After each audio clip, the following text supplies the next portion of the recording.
Hello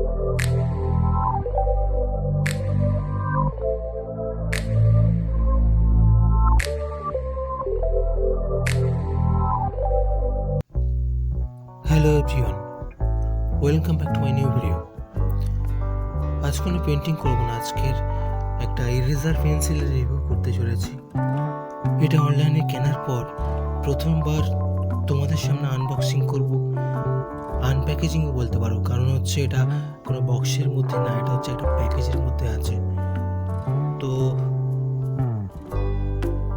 আমার এটা জানা নেই যে এর আগে ইউটিউবে কেউ ইরেজার পেন্সিল আনপ্যাকেজিং করেছে বলে তা মনে হয় না।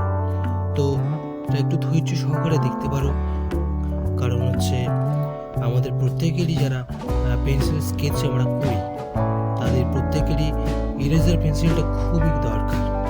তো চলো শুরু করা যাক আনপ্যাকেজিংটা।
লেখাই আছে স্কেচ ইরেজার পেন্সিল।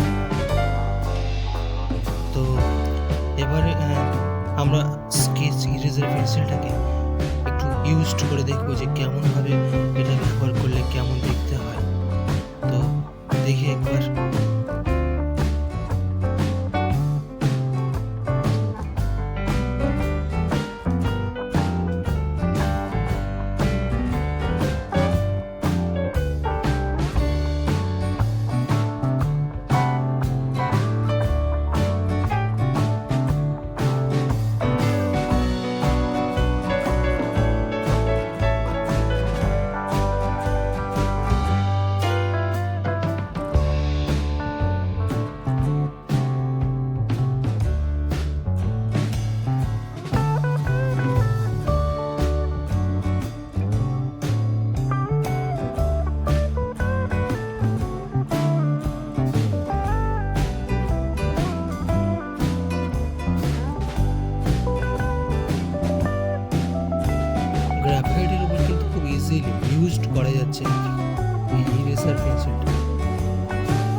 চারকোলের ক্ষেত্রে কিন্তু একটু আলাদা হচ্ছে, কারণ এখানে ভালোভাবে ইউজ করা যাচ্ছে না ইরেজার পেন্সিল।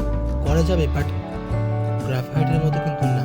গ্রাফাইট যেমন স্মুথলিভাবে হোয়াইট বোর্ডের পড়ছে, এটা কিন্তু তেমনভাবে পড়ছে না, বাট করা যেতে পারে। ওকে, ভিডিওটি দেখার জন্য অসংখ্য ধন্যবাদ।